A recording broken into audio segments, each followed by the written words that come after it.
Emerging from my room with a smug grin on her face was Sherry, my son's wife. "Oh, thank you," I replied. I had just cleaned my room a few days ago, but maybe it still looked messy to someone else. I decided to just thank her for now. Sherry never lifts a finger around the house. She's always snarky and throws tantrums when things don't go her way, so her cleaning my room, that's suspicious to say the least. "I don't know what you're up to, but it won't work," I muttered quietly, making sure Sherry, who was watching TV at high volume, couldn't hear me. Then I went back to my chores. I've put up with a lot from her, and my patience is wearing thin. I've warned her before, but if she continues to act this way, she'll have to face the consequences.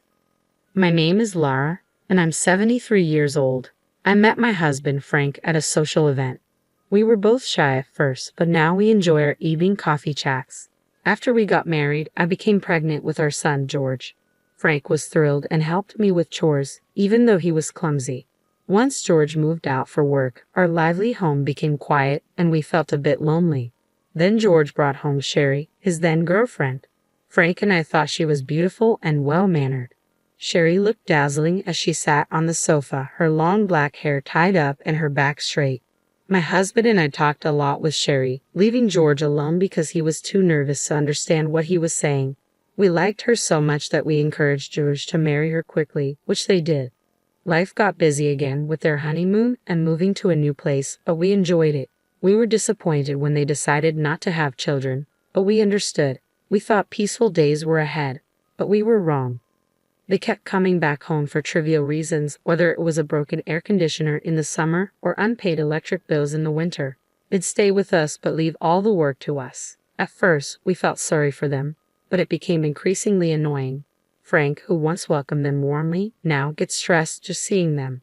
As for George, he's as oblivious as ever, acting like he can do whatever he wants. My son and daughter-in-law decided to come visit us out of the blue. George called me last week and said, "Hey Mom, we're coming over next week. Just a heads up."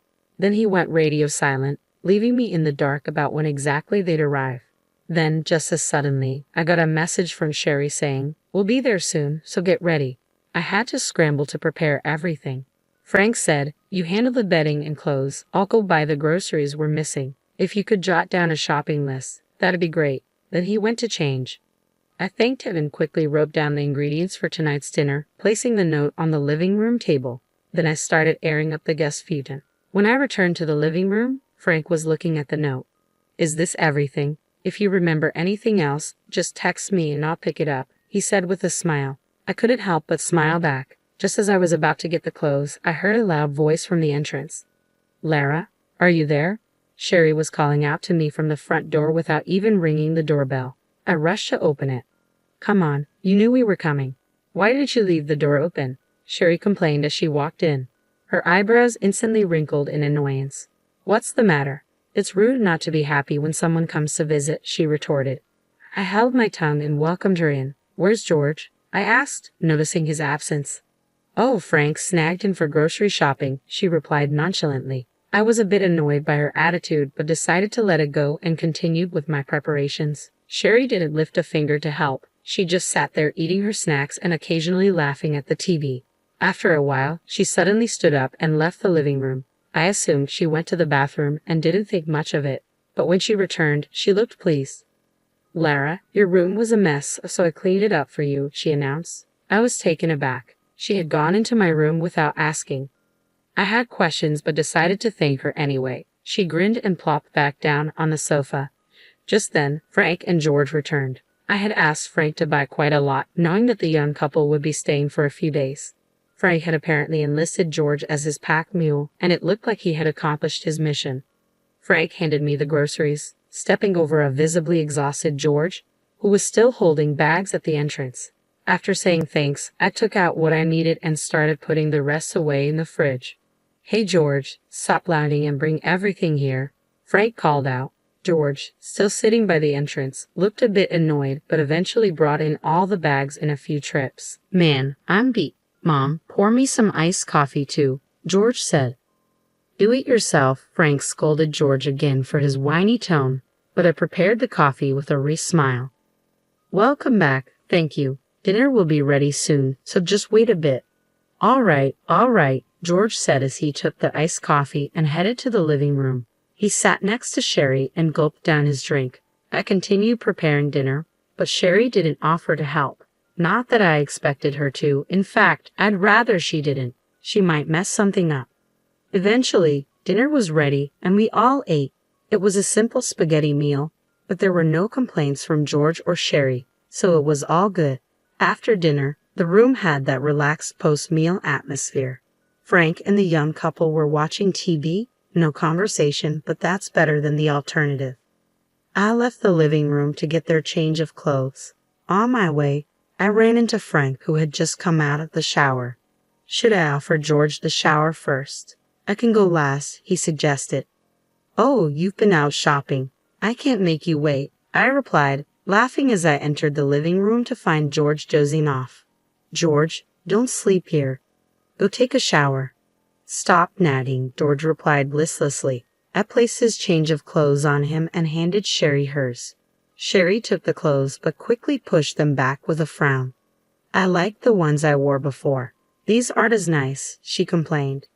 I was taken aback by Sherry's complaint, but arguing would only escalate things. Oh, is that so?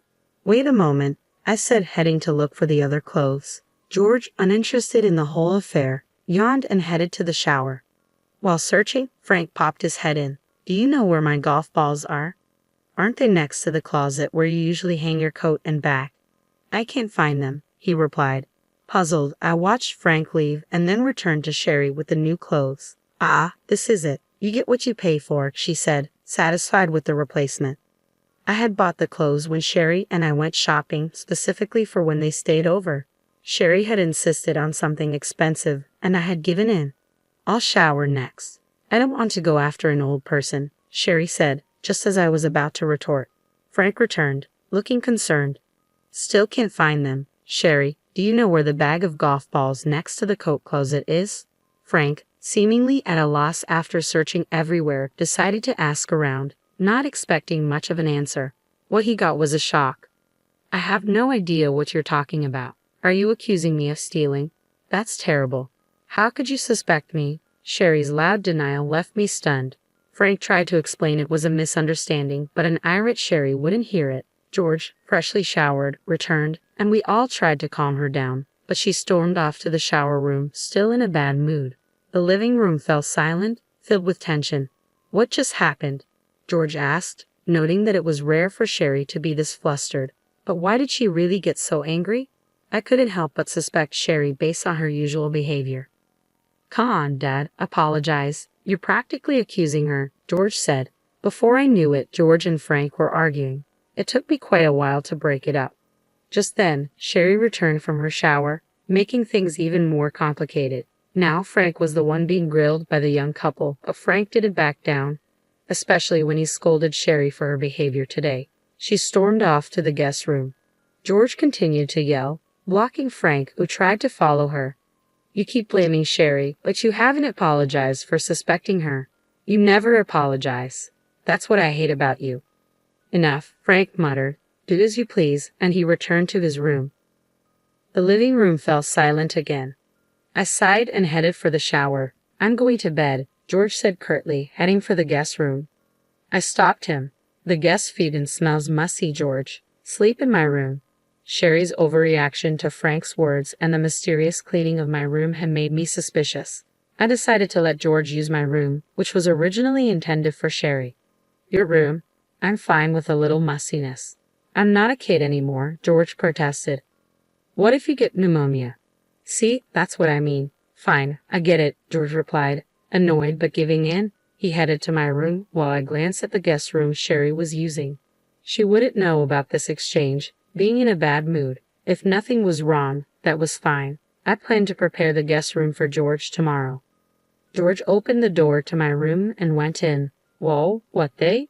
I heard George scream and rushed to my room, flinging open the half-closed door.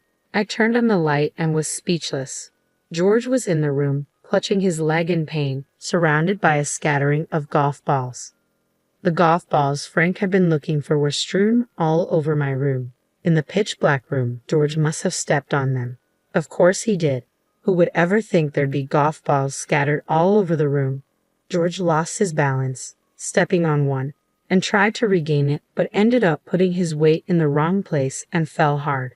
He was clutching his leg and whimpering, tears streaming down his face. Hearing the commotion, both Frank and Sherry came out of their rooms. Frank peered into the room from behind me and said, "What's going on here?" He tried to help George up, but also tripped on a golf ball and almost fell, just like George. I turned around. There stood Sherry, pale as a ghost and trembling. Why is this happening? This is Lara's room." Her voice was so soft it was almost drowned out by Frank's urgent questioning of George. "Yes, this is my room. Speaking of which, Sherry, you cleaned this room today, didn't you?" At my words, Frank and George turned to look at her. Sherry took a step back, flustered. "Did you see these golf balls when you cleaned?" I asked gently. Sherry just stood there, shaking. "Sherry, do you know anything about these golf balls?" Still, Sherry remained silent. "Hey, Sherry, what's going on? Answer me," George demanded, his patience wearing thin despite his obvious pain. I didn't know you'd be coming into this room," Sherry finally said, backing away and shaking her head. Frank muttered, "We have no choice but to call an ambulance and the police." At those words, Sherry collapsed on the spot, sobbing. I immediately called an ambulance and the police, then checked on George. He was sitting, clutching his leg, struggling to breathe, his face red with anger. He answered my questions, but his eyes were filled with rage toward Sherry. Eventually, the ambulance arrived, and I accompanied George to the hospital. After an examination, it was determined that George had fractured the top of his foot and would need to be hospitalized. By the time we got to the hospital, his foot was swollen and bruised, almost too painful to look at.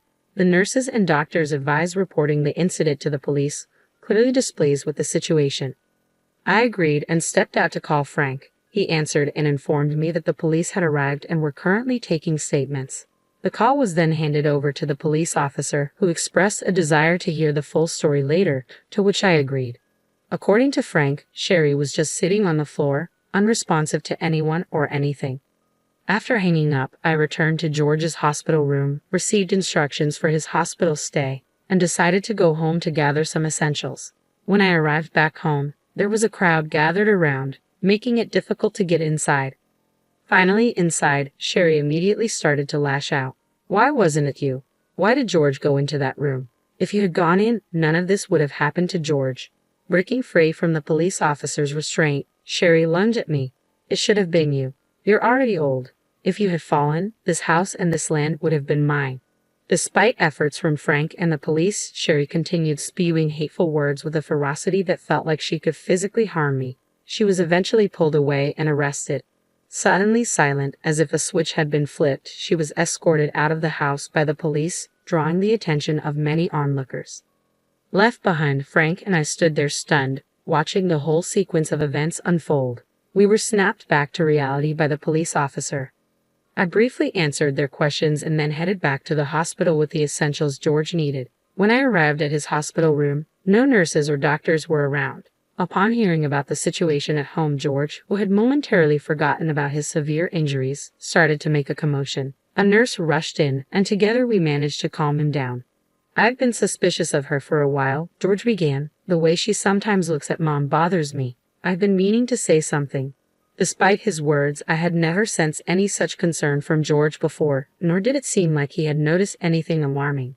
He always avoided getting involved in troublesome matters. This time seemed no different. Utterly exasperated, George continued, "Hey, Mom, I've been thinking for a while now." His voice lowered, and I asked him curiously what was on his mind. "I'm thinking of breaking up with Sherry," George confessed. His sudden revelation surprised me, but given everything that had happened, it didn't seem unreasonable. "I don't know how Sherry acts when it's just her and me, but her behavior during visits has been terrible. She acts as if she's entitled to special treatment, refuses to help out, and throws tantrums if things don't go her way," George explained.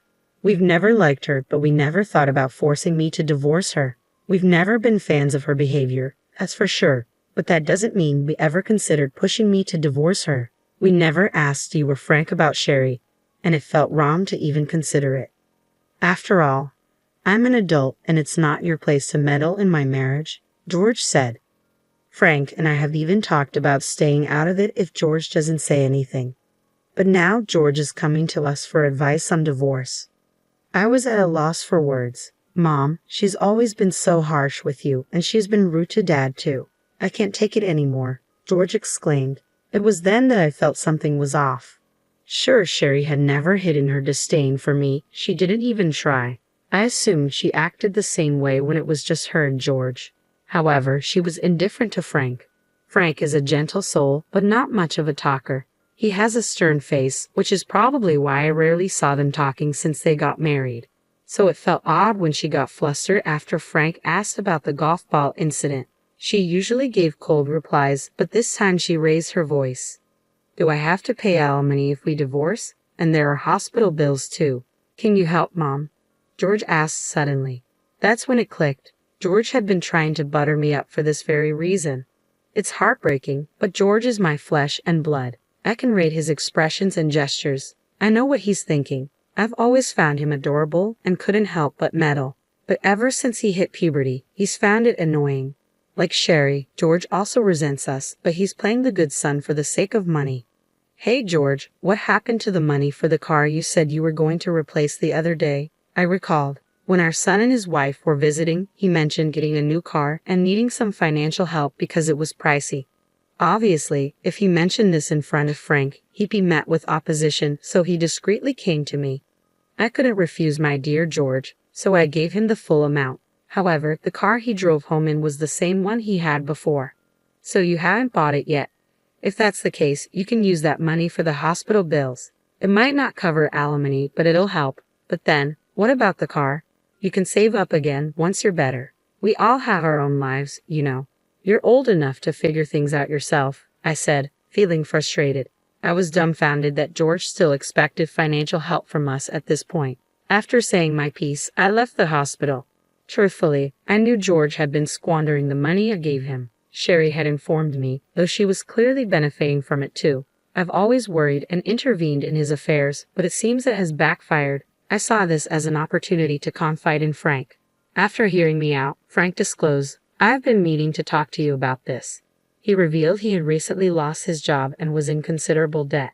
This revelation shocked me, especially since they had discussed it while out shopping.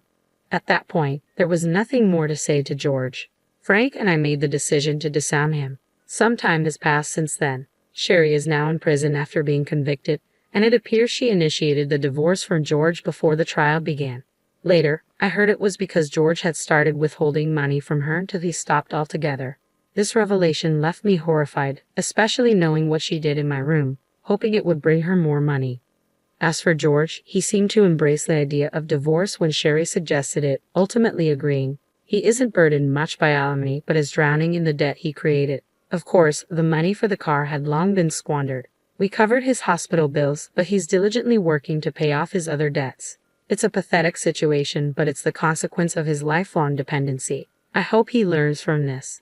As for Frank and me, the money we had been giving George actually came from Frank. I didn't have that kind of money, but Frank loved George and wanted to support him through me. Now, that's no longer an option. We're planning a hot spring trip, something we've never done before. I do regret putting George through all this, but given everything, it can't be helped. Now, the happiest moments are when Frank and I are looking at travel magazines together.